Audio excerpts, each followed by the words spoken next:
അമ്മയിലെ പൊട്ടിത്തെറി. അതിൽ പ്രതികരിക്കാൻ നടി മാലാ പാർവതി നമ്മോടൊപ്പമുണ്ട്. Mala Parvathy, good morning. Good morning Smriti. എന്താകും ഇനി അമ്മയിൽ സംഭവിക്കുക എന്നുള്ള ചോദ്യമാണല്ലോ ഉയരുന്നത്. ഇപ്പോൾ സ്ത്രീകൾ ഭരണരംഗത്തേക്ക് എത്തുന്നു, അപ്പോൾ ഒരു മാറ്റം ഉണ്ടാകുമെന്ന് പ്രതീക്ഷിച്ചു. പക്ഷേ അവരൊക്കെ തന്നെയും രാജിവെച്ച് ഒഴിയേണ്ട ഒരു സാഹചര്യം വന്നിരിക്കുന്നു. അപ്പോൾ എന്താണ് ഇന്നലത്തെ യോഗത്തിൽ സംഭവിച്ചത്? പറയാൻ പറ്റുന്ന കാര്യങ്ങൾ മാലാ പാർവതിക്ക് പറയാം. എന്താണ് അവിടെ ഒരു പൊട്ടിത്തെറിയായി മാറിയിരിക്കുന്നത്? ഇപ്പോൾ ആ പൊട്ടിത്തെറി പുറത്തേക്കും വരാൻ പോകുന്നു. പക്ഷേ ശ്വേത മാധ്യമങ്ങളെ കാണും എന്നൊക്കെ അറിയാനാകുന്നുണ്ട്. അല്ല, അതൊന്നും കുഴപ്പമില്ല. കാരണം എന്ന് വെച്ചാൽ ഒരു ഭരണസമിതിയെ നമ്മൾ കാര്യങ്ങൾ ഏൽപ്പിക്കുമ്പോൾ അവർ കൃത്യമായി ചെയ്യാനുള്ള കാര്യങ്ങൾ ചെയ്യണം. അത് സ്ത്രീകളായതുകൊണ്ട് കുറച്ച് ചെയ്യാൻ പറ്റില്ലല്ലോ. ചെയ്യേണ്ട ഉത്തരവാദിത്വം കൃത്യമായിട്ട് ചെയ്യണം. അപ്പോൾ റിപ്പോർട്ട് കൃത്യമായി വന്നില്ല, കണക്ക് കൃത്യമായിട്ട് വന്നില്ല. അപ്പോൾ അമ്മയുടെ ബൈലോ പ്രകാരം കണക്ക് അംഗീകരിക്കുക, റിപ്പോർട്ട് അംഗീകരിക്കുക, ഇത് രണ്ടും നടന്നില്ല എന്നുണ്ടെങ്കിൽ സ്വാഭാവികമായും അഡ്ഹോക് കമ്മിറ്റിയിലേക്ക് പോകും. കാരണം അതൊരു ഭരണവീഴ്ചയായിട്ട് വിലയിരുത്തപ്പെടും. അതൊരു എക്സ്പീരിയൻസ് കുറവുകൊണ്ട് പറ്റിയതാണോ മാലാ പാർവതി? കുറച്ചുകൂടി സമയം അവർക്ക് നൽകേണ്ടതായിരുന്നു തിരുത്താൻ അപ്പൊ പറഞ്ഞു എന്ന് ചിലര് പറയുന്നു. പക്ഷെ അൻസിബ ചോദിച്ച ഒരൊറ്റ ചോദ്യത്തിന് അവർക്ക് മറുപടി ഉണ്ടായിരുന്നില്ല സ്മൃതി. എന്താണ് ആദ്യം ആൾക്കാർ പറഞ്ഞപ്പോഴൊന്നും അല്ല അമ്മയുടെ അംഗങ്ങൾ എല്ലാവരും മിണ്ടാതിരിക്കുകയും പകുതി പോലെ ഇങ്ങനെ എന്താണെന്ന് ആലോചിച്ചുകൊണ്ടിരിക്കുകയും ശ്രീ ഗണേഷ് കുമാർ വന്നിട്ട് ഇവർക്ക് സമയം കൊടുക്കണം, അവർക്ക് ഭരണപരിചയ കുറവാണ്, ഇവർക്ക് കുറച്ച് ദിവസം കൂടെ കൊടുക്കണം എന്നൊക്കെ പറഞ്ഞു. 45 ദിവസം വേണമെന്ന് ശ്വേത പറഞ്ഞപ്പോൾ അത് കൊടുക്കണമെന്ന് പറഞ്ഞു. എല്ലാവരും ആ തരത്തിലുള്ള അഭിപ്രായം എന്താ വേണ്ടത് എന്നുള്ളൊരു സംശയത്തിൽ ഭരണാംഗങ്ങൾ ഇരിക്കുമ്പോഴാണ് അൻസിബ കയറി കൃത്യമായി റിപ്പോർട്ടിൽ പറഞ്ഞ ഒരുപാട് കാര്യങ്ങളോടൊപ്പം വേറെ കുറച്ച് കാര്യങ്ങളും കൂടെ ചേർത്ത് തെളിവ് സഹിതം ഓരോ കാര്യമായിട്ട് പറഞ്ഞപ്പോൾ അത് കഴിഞ്ഞപ്പോഴത്തേക്ക് ശ്വേതയ്ക്ക് പറയാനുണ്ടായിരുന്നത് ഞാനും എന്റെ ഭരണസമിതിയും റിസൈൻ ചെയ്യുന്നു എന്നാണ്. അതായത് ഈ സാമ്പത്തിക വിഷയം ചോദിച്ചപ്പോഴാണ് ബാബു എന്ന് പറഞ്ഞതായി അറിയുന്നു. സാമ്പത്തിക വിഷയം ചോദിച്ചപ്പോഴാണ് അതിൽ സാമ്പത്തിക വിഷയം മാത്രമല്ല, സാമ്പത്തിക വിഷയമാണ് ആദ്യം നടന്ന ചർച്ച.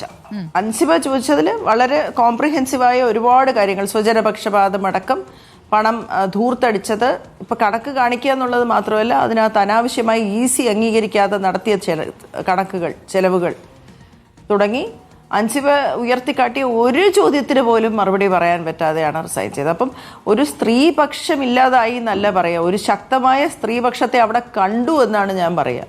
നാളെ ഒരു പക്ഷെ ഒരു ജനറൽ സെക്രട്ടറി ആയിട്ട് അൻസിബയ്ക്ക് വരാം, അല്ലെങ്കിൽ ഒരു മന്ത്രിയായിട്ട് വരാം.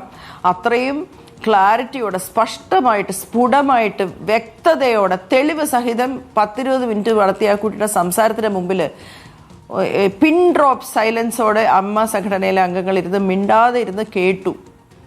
കയ്യടിയോടെ, ആരവത്തോടെ ആ കുട്ടിയുടെ സംസാരത്തെ ഏറ്റുവാങ്ങി ആ കൊച്ചു പറഞ്ഞ കാര്യങ്ങൾ നടന്നു. അത്രയുമാണ് സംഭവിച്ചത്.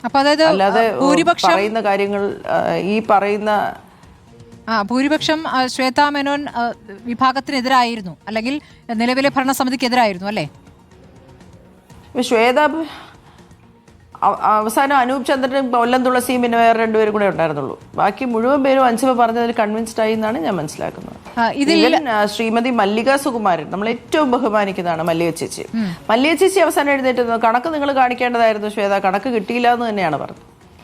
ശരി, അപ്പോൾ ഉണ്ണി മുകുന്ദന്റെ പേര് പറയുന്നു, നേരത്തെ കണക്കുകൾ പറയുന്നു.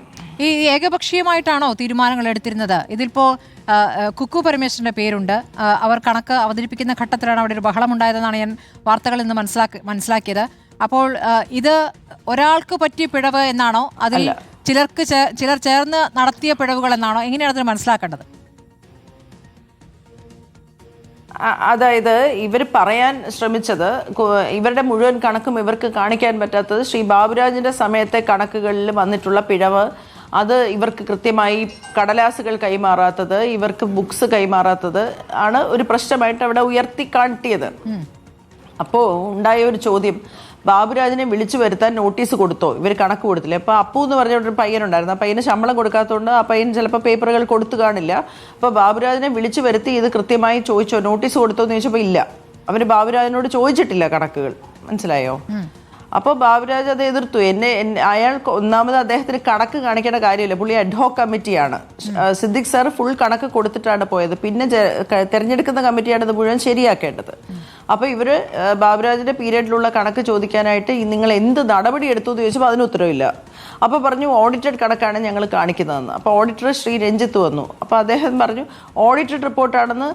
പിന്നെയും ആവർത്തിച്ച് ശ്വേത പറഞ്ഞുകൊണ്ടിരുന്ന ഓഡിറ്റഡ് റിപ്പോർട്ടാണെന്ന്. പക്ഷെ അദ്ദേഹം വന്ന് പറഞ്ഞു ഇല്ല, എനിക്കത് അങ്ങനെ പറയാൻ പറ്റത്തില്ല, ലൂപ്പ് ഹോൾസ് ഉണ്ട്, ക്വാളിഫൈഡ് റിപ്പോർട്ട്, അതായത് ക്വറികളോടൊപ്പം കൊടുത്ത ഒരു റിപ്പോർട്ട് മാത്രമാണ് ഞങ്ങൾ കൊടുത്തിരിക്കുന്നത്. It is a qualified audit report, not a real audit report.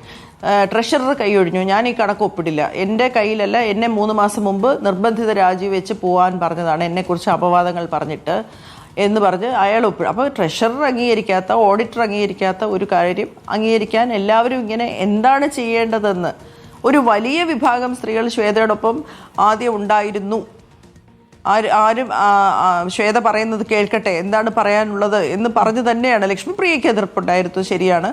പക്ഷേ ശ്വേതയോടൊപ്പം തന്നെയാണ് ആൾക്കാർ നിന്നിരുന്നത്. കുക്കുവിന് എതിർപ്പുണ്ടായിരുന്നു, ശ്വേതയോടൊപ്പം ആയിരുന്നു ആൾക്കാർ. പക്ഷെ അൻസിബ കാര്യങ്ങൾ വന്ന് പറഞ്ഞു കഴിഞ്ഞപ്പോഴത്തേക്ക് പിന്നീട് ഒരു അക്ഷരം തിരിച്ചു പറയാനാവാതെ എല്ലാ കാര്യങ്ങളും കൺവിൻസ്ഡ് ആക്കാൻ ആ കുട്ടിക്ക് സാധിച്ചു. ഇന്നലത്തെ യോഗത്തിൽ അൻസിബയ്ക്കെതിരെ നടപടിയെടുക്കാനുള്ള ആലോചന കൂടി ഉണ്ടായിരുന്നല്ലോ.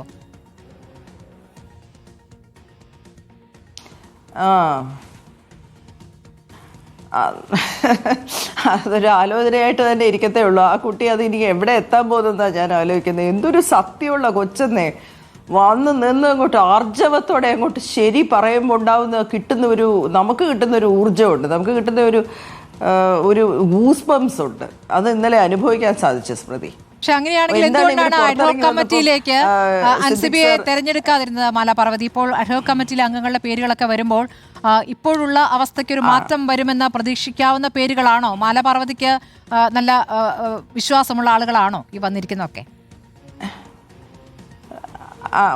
ഒന്നാമത്തെ കാര്യം, ഈ ശ്വേത തന്നെ ഒരു കാര്യം മുന്നോട്ട് വെച്ചു, അഡ്ഹോക് കമ്മിറ്റിയിൽ നിൽക്കുന്നവർ അടുത്ത പ്രാവശ്യം ഇലക്ഷൻ നിൽക്കരുതെന്ന്.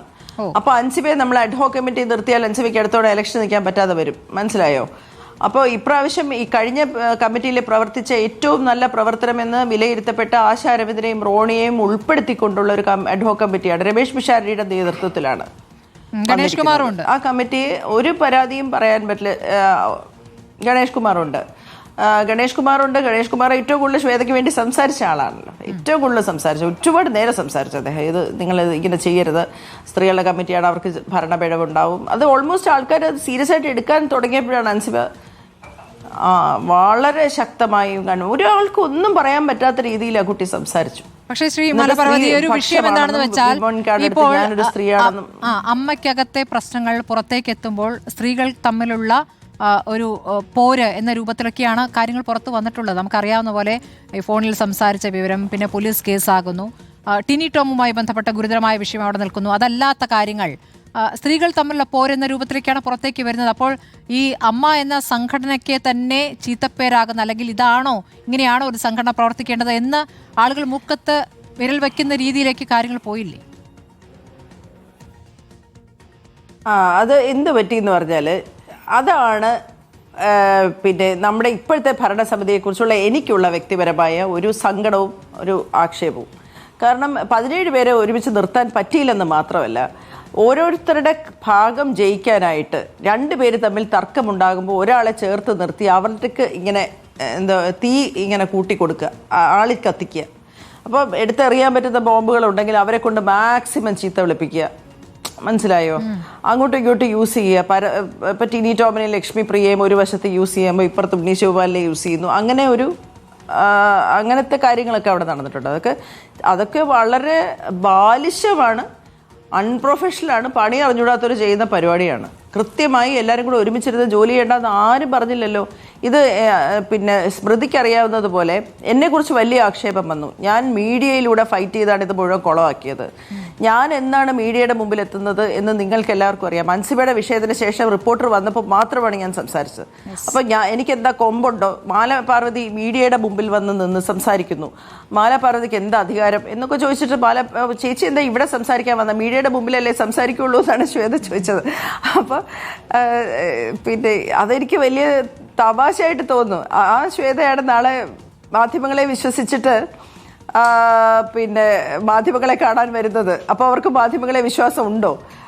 എനിക്കത് അറിയാൻ താല്പര്യമുണ്ട്. അവരപ്പോൾ എന്നോട് അവസാനം പറഞ്ഞിട്ട് പോയത് പിന്നെ അപ്പോൾ നമുക്ക് ഇനി മുതൽ മാധ്യമങ്ങളിലൂടെ യുദ്ധം ചെയ്യാമെന്ന്. എനിക്കിത് യുദ്ധമൊന്നും അല്ല സ്മൃതി, ഇത് സ്ത്രീകൾ തമ്മിലുള്ള പോരുമല്ല, അങ്ങനൊന്നും ആരും പറയരുത്.